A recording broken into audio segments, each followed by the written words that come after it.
क्या इंडिया कभी चाइना बन सकता है आने वाले 15-20 सालों में? तो अगर मुझसे कोई पूछेगा तो मैं बोलूंगा नहीं बन सकता। अब प्लीज गाली देने से पहले मेरी बात ध्यान से सुन लेना, मैं क्यों बोल रहा हूँ नहीं बन सकता, और बिल्कुल भी नहीं बन सकता। देखो उसके मेन रीजन है, मैं चाइना में हूँ भाई, और मुझे यहाँ आए हुए 10 दिन हो गए हैं, और मैं 21 दिन और रहूंगा, और 10 दिन में ही मैंने ये बात समझ लिया कि हमारा और इनके बीच का जो फासला है वो कितना है। भाई पहली बात तो ये देश ही हमसे बिल्कुल अलग है। इन दोनों देशों को कंपेयर करना इकोनॉमिकली आप कर सकते हो, बट लॉजिकली बिल्कुल अलग है। तो मैं बताता हूँ कि ये ऐसी दो बातें जिनकी वजह से इंडिया आने वाले 15 साल तक तो बिल्कुल भी चाइना की ग्रोथ टच नहीं कर पाएगा। और उसका पहला रीज़न था, यहाँ पर धर्म एग्जिस्ट नहीं करता। आधे से ज़्यादा लोग जो चाइना के हैं वो एथिस्ट हैं। एथिस्ट का मतलब वो लोग होते हैं जो ऑफिशियली अपना धर्म छोड़ चुके हैं, और अब उनका कोई भी धर्म नहीं है, ना वो क्रिश्चियन है, ना वो हिंदू है, ना वो मुस्लिम है, ना सिख है, ना ईसाई है। अब उनका कोई भी धर्म नहीं होता, वो होते हैं एथिस्ट। काफ़ी लोगों ने तो धर्म ऑफिशियली छोड़ दिया है, और जो बचे कुचे हैं वो फॉलो ही नहीं करते। तो इसलिए जो लोगों के बीच जो लड़ने का जो मुद्दा है वो ही खत्म हो चुका, लोगों को बांटने का जो मुद्दा है वो ही खत्म हो चुका।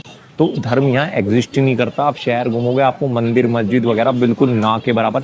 मैंने तो 10 दिन में नहीं देखे, कोई बिल्कुल कोने में ढूंढते तो बात और है। दूसरा सबसे बड़ा मुद्दा और जो मेन रीजन है कि यहाँ का जो आम आदमी है उसका राजनीति से ना तो कोई मतलब है, और ना वो मतलब रख सकता है। समझ रहे हो, इनका जो पूरा कंट्री है वो इसी हिसाब से डिजाइन है कि भाई आम आदमी का राजनीति के बारे में ना तो बात करना होता है, और ना वो टिप्पणी कर सकता है।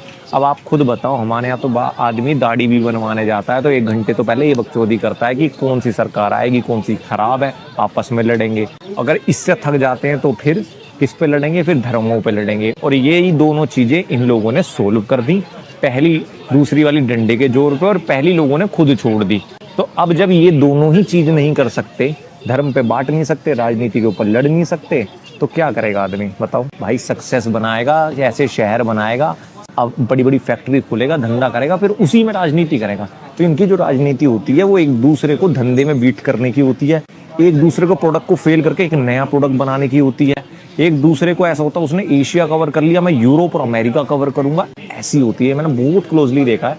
बट हाँ, जो एक सॉफ्टनेस है, जो एक प्यार मोहब्बत है, वो यहाँ से थोड़ी सी मुझे नदारत दिखती है, जो हमारे इंडिया में दिखती है ना यार, दोस्ती यारी प्यार मोहब्बत। थोड़े से लोग यहाँ पर चिड़चिड़े हैं, या तो धंधे की वजह से क्या है, बट ये मुझे ऐसा लगता है क्योंकि, और मैंने 15 साल की बोला, शायद 10-15 साल बाद हमारे अंदर ये मैच्योरिटी आ जाए कि भाई ये जो हमें धर्मों के पीछे लड़ा रहे हैं इसमें कुछ नहीं रखा, अपना ही नुकसान है। और ये जो राजनेता हैं ये कुर्सी के लिए लड़ रहे हैं और हम इनके लिए लड़ रहे हैं। इनके यहाँ सरकार को कोई शहर बनाना हो तो कल नोटिस आएगा भाई यहाँ शहर बनेंगे, और ये घर टूटेंगे, ये इलीगली ऑक्यूपाइड है, कोई सवाल भी नहीं उठा सकता, घर टूट जाएंगे भाई, वहाँ पर बिल्डिंग बन जाएगी, क्योंकि सही गलत